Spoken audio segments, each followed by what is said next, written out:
क्या आप जानते हैं जिस नाग को देवता और दानव दोनों ने एक साथ पकड़ा था, उसका नाम आज भी प्राचीन ग्रंथों में जीवित है।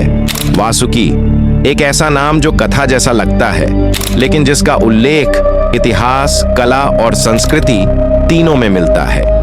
आज की इस डॉक्यूमेंट्री में हम वासुकी के विषय में केवल वही जानेंगे जो ग्रंथों में लिखा गया है, न अफवाह न अतिशयोक्ति, क्योंकि सत्य अक्सर कहानी से भी अधिक रोचक होता है। अस्वीकरण, डिस्क्लेमर। यह वीडियो प्राचीन ग्रंथों, ऐतिहासिक व्याख्याओं और सांस्कृतिक संदर्भों पर आधारित है। इसका उद्देश्य किसी भी धार्मिक भावना को ठेस पहुंचाना नहीं, बल्कि जानकारी प्रदान करना है। वासुकी का प्रथम उल्लेख। वासुकी का उल्लेख हमें महाभारत, विष्णु पुराण और भागवत पुराण जैसे ग्रंथों में मिलता है। इन ग्रंथों के अनुसार वासुकी नागलोक के प्रमुख थे।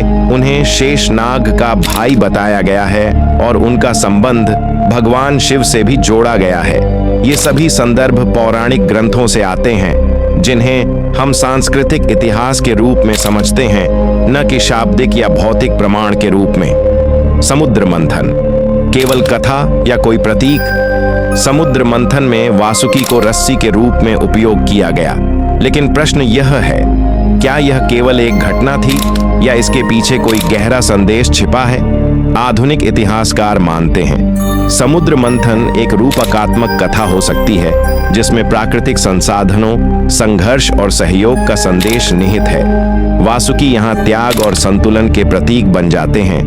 वासुकी और नाग प्रतीकवाद। प्राचीन भारत में नाग सिर्फ जीव नहीं थे, वे ज्ञान, संरक्षण और शक्ति के प्रतीक थे। इसी कारण मंदिरों में नाग की मूर्तियां मिलती हैं।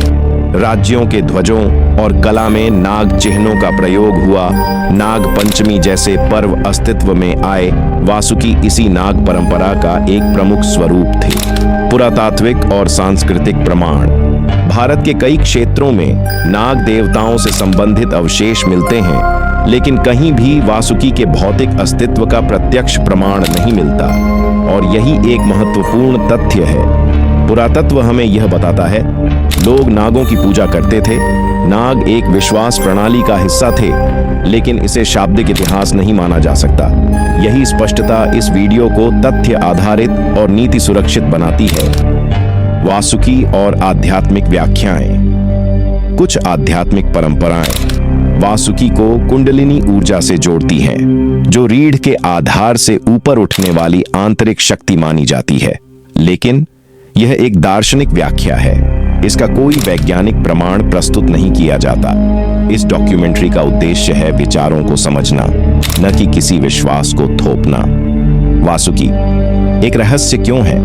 वासुकी रहस्य इसलिए नहीं है क्योंकि वे भयावह हैं, बल्कि इसलिए कि वे प्रतीक और कथा के बीच एक सेतु का कार्य करते हैं। उनके विषय में अनेक रूपांतर मिलते हैं। हर युग ने उन्हें अलग दृष्टि से समझा, और हर कथा कोई न कोई शिक्षा छोड़ जाती है।